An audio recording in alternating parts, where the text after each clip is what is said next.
Dia bilang, akhirnya si orang utusan Vatikan ini bilang, supaya sebagai bentuk gembira, ini kegembiraan, kita bagikan kertas pada seluruh masyarakat ini, suruh tulis apa yang dia mau.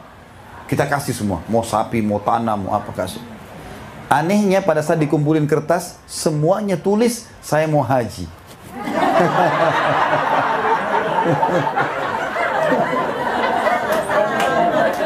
Akhirnya dipecat tuh yang bertugas. Assalamualaikum warahmatullahi wabarakatuh. Jumpa lagi dengan channel Cari Solusi. Bagaimana kabarnya semua? Semoga dalam keadaan sehat walafiat.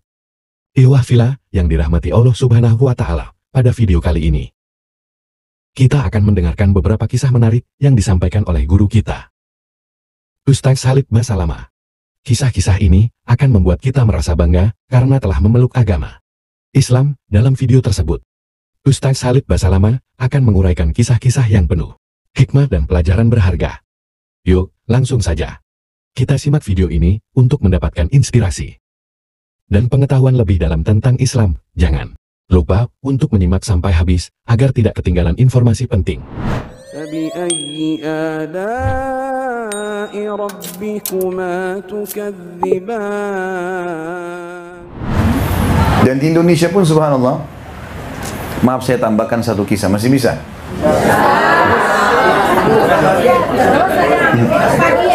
Sampai subuh. Kalau di Indonesia sih nggak ada masalah karena masih pagi di sana ya.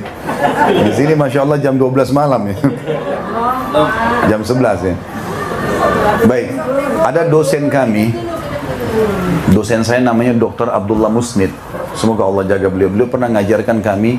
Waktu itu saya kuliah tahun 94 sampai 98, 4 tahun. S1, beliau ngajar di tahun tingkat terakhir kuliah, di tahun 98. Mengajarnya itu materinya namanya Hadir Alam Islami, kondisi keadaan negara-negara Islam. Salah satu ini cerita tentang Indonesia, saya pun tidak tahu tentang kisah itu. Beliau bilang, di sini ada dari Indonesia, ya, ini Khalid dari Indonesia, sama teman-teman.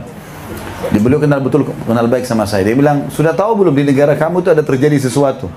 Saya bilang, apa itu Syekh? Gitu kan. Syekh itu kita panggil kayak guru dosen ya. Apa itu? Dia cerita, dia bilang, sampai kepada kami berita dan itu kisah nyata. Katanya di salah satu perkampungan Indonesia, entah di mana itu ya. Bahasa beliau nih, saya juga tidak tahu itu. Beliau bilang, di sana pernah ada terjadi, ada satu pastor yang ditugaskan dan digaji oleh Vatikan itu untuk mengkristenkan kampung itu. Maka dia terus saja membawa sumbangan segala macam sembako. Biasa kita di Indonesia bagi-bagi sembako, Indomie, gula segala macam. Sampai orang-orang kampung itu mau pergi ke gereja. Dan dia caranya, dia ajak, kalau mau dapat gratis silakan, tapi ambilnya di gereja ya. Dan dibagi pas hari Minggu.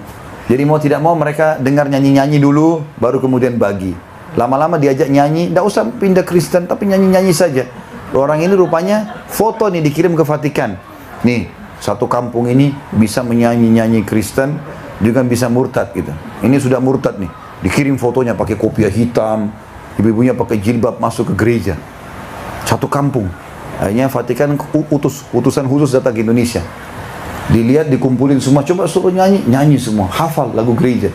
Karena setiap minggu dapat beras. Jadi hafal. Kata utusan Vatikan ini kisah beliau ya, saya tidak tahu ini. Tapi mudah-mudahan kata beliau ini bisa benar.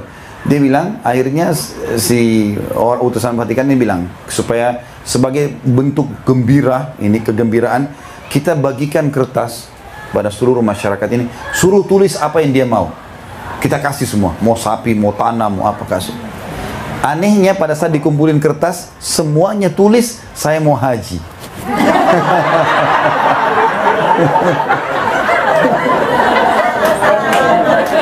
Akhirnya dipecat tuh yang bertugas gara-gara itu. Jadi subhanallah, kita fitrah, orang-orang Indonesia itu sebenarnya suka dengan agamanya. Cuma kadang-kadang dia tinggalkan gara-gara makanan, gara-gara ini, gara-gara. Subhanallah, Islam itu tidak ditinggalkan kecuali orang-orang betul-betul dalam keadaan yang salah dan darurat, gitu kan. Allahu a'lam. Oleh karena itu Bapak Ibu sekalian, gembiralah dengan agama Islam ini. Dan Allah mengatakan wala tamutunna illa wa antum muslimun, jangan meninggal kecuali dalam keadaan Islam. Dan kata Nabi SAW, tidak ada satu orang pun yang berjiwa muslim kekal di api neraka, gak ada. Kalaupun dia buat dosa, dia masuk neraka, dibersihkan dosanya, baru masuk surga. Sampai Allah bilang tadi, jangan meninggal kecuali dalam keadaan Islam. Dan Bapak Ibu jangan ragu, tawarkan Islam. Tawarkan saja.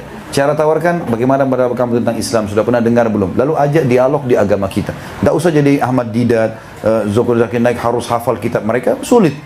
Ajak sederhana. Saya berapa kali orang masuk Islam di tangan saya cuma itu saja kok. Bagaimana pendapat tentang Islam? Dia sebutkan, saya luruskan. Masuk Islam gara-gara itu. Kan tidak susah gitu kan. Dan kalau orang mau masuk Islam, jangan dikasih kitab tebal dulu ya. Nah ini pelajari dulu. Kalau dia mati malam itu kita berdosa. Ya. Suruh syahadat dulu. Masalah nanti dia belajar itu nanti. Yang penting syahadat. 1 menit lagi mati masuk surga itu. Tapi kalau kita tunda, kita penyebabnya. Pernah ada soalnya gitu di Indonesia. Ada satu anak muda datang kepada saya. Waktu itu ada pengajian di, saya nginap di satu hotel di Makassar. Kemudian dia bawa, Ustadz ini teman saya sudah lama masuk Islam dari tahun lalu. Terus kenapa nggak syahadat akhi? Saya suruh pelajari dulu, dikasih kitab tebal. Saya bilang ini orang kalau meninggal, kamu tanggung jawab ini. Kenapa nggak suruh syahadat dulu baru suruh belajar habis itu? Syahadat dulu gitu kan? Syahadat dulu, harusnya begini. Paman saya pernah tinggal di Amerika ini cukup lama. Bapak Ibu sekalian, beliau ngambil masternya di bidang penerbangan. Kebetulan S1-nya di Mesir, S2-nya ngambil di sini. Ini cerita lelucon saja, beliau menceritakan tentang temannya dari Dubai. Tinggal sama-sama di Amerika. Dia bilang setiap pagi sering sarapan sama paman saya. Ini cerita beliau ya. Allahu a'lam masalah kebenarannya, tapi beliau cerita dan saya percaya pada paman saya. Beliau bilang teman saya ini selalu bilang kalau habis sarapan, hari ini saya baru masuk Islam kan banyak anak-anak Amerika. Ya. Kata paman saya, bagaimana ceritanya? Dia bilang kalau saya lagi menuju ke semua kamu ini, saya bilang sama anak-anak kecil di pinggir jalan, follow me. Ya. Sudah ikut. Asyhadu, Allah ilaha illallah. Sudah syahadat semua, nah sudah muslim. Jadi dia bilang saya tiap hari masukkan Islam banyak orang nih. Tapi itu cerita beliau, Allahu a'lam. Yang jelas, apa Ibu sekalian, ini agama perlu disebarkan, perlu diterapkan. Dan kadang-kadang subhanallah apa yang kita terapkan dari Islam itu menjadi contoh dan sudah cukup menjadi hidayah orang lain. Jadi jangan ragu dengan itu dan terapkanlah Islam sebagai panduan hidup. Jangan setengah-setengah, nikmati semua halalnya, kerjakan semua perintahnya, tinggalkan larangannya. Baru kita bisa merasakan kenikmatan Islam. Allahu a'lam. Masya Allah, nasihat yang sangat bermanfaat dari guru kita, Ustadz Khalid Basalamah. Kita patut berbangga sebagai umat Islam dan bersyukur atas agama yang kita anut. Allah Subhanahu wa Ta'ala berfirman dalam Surat Al-Imran ayat 102 yang artinya, hai orang-orang yang beriman, bertakwalah kepada Allah dengan sebenar-benar takwa kepadanya. Dan janganlah kamu mati kecuali dalam keadaan Islam. Ustadz Khalid menekankan bahwa setiap muslim akan masuk surga, meski ada yang terlebih dahulu mampir ke neraka untuk pembersihan dosa. Semoga Allah mengampuni dosa-dosa kita dan melindungi kita dari siksa neraka. Cukup sekian video kali ini. Jika bermanfaat, silakan tekan like dan subscribe untuk mendapatkan update video terbaru. Assalamualaikum warahmatullahi wabarakatuh.